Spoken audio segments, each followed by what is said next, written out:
Hello everyone, it's been a while. I finally got an iPad, so I have videos now with my Procreate app, which is pretty fantastic. In this video you can actually see me go through the sketching process, which I usually skip out because I do my sketches usually traditional, but I did it digital this time. This picture was inspired by the fact of my boyfriend saying we never have pictures of Torch and Zariza, which are the characters here, so I decided to draw them.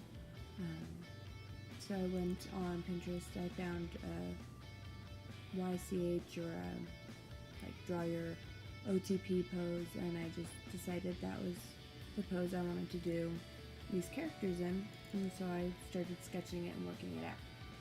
I started small at first, and then I made it bigger, as obvious is right there, and then I went in and did the line art, and I did the eyes on a separate layer so I can mess around with them later because I didn't want to keep them black. I knew I wanted to add color to them later.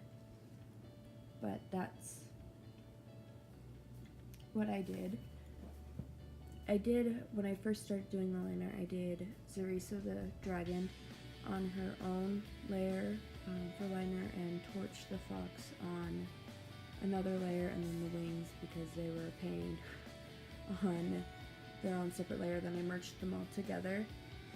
Afterwards I went in and I filled in a blank color, put the alpha lock on, got the reference sheets for the characters, and let me tell you, Zariza's like scales or skin color or whatever is like a reddish color next to this orange. It just looks so weird, and I kept staring at it wondering if I had the wrong colors. Even with the hair, I was like, I might have the wrong colors, and I kept eye dropping. I was like, no, these are the right colors. So color relativity is a real thing. But I have all these on one layer with the alpha lock on, so you can't color outside the lines. I just moved the eyes down a little bit on Zariza. But that way I can get the main colors blocked in and not have to worry about going outside the lines. Really basic. Start with Zariza, mostly because she's the one that's not orange, so she has the one that has the most detail. I made sure not to do the cream on Torch until after I finished the wings because selecting can be a little wonky, and so I made sure I did the wings before I messed with anything else because the wings have a nice gradient to them.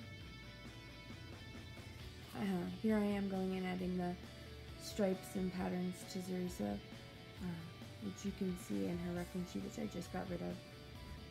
At this point I start going in and coloring the line art. I originally was going to just multiply the line art layer, but that would require me going in and cleaning up all my colors, which was more of a pain than it should have been. So I decided to just color the line art instead and pick the color, then pick a relative color to it, which was slightly darker and a bit more saturated if possible. I shifted a bit on the colors wheel to try to get good colors, but going through and giving it a nice softer approach with a lot of my digital art lately. I've been doing a more painterly style, but I wasn't, since I did like keep the line art, I decided to do more of a cell shading than a soft shading. That's why the purple came on the screen covering the entire thing for a little bit, because I was going to do my soft shading, then decided against it for the more simple like cell shading style I have. Then I go in and do that with the highlights. The shadows I do one color and I put on multiply. The highlights I do one color, usually a lighter color, then I do overlay. Here's the end result. I think it turned out great. It's one of my favorite pictures, and thank you guys so much for watching. Have a wonderful rest of your day or night or whatever it is.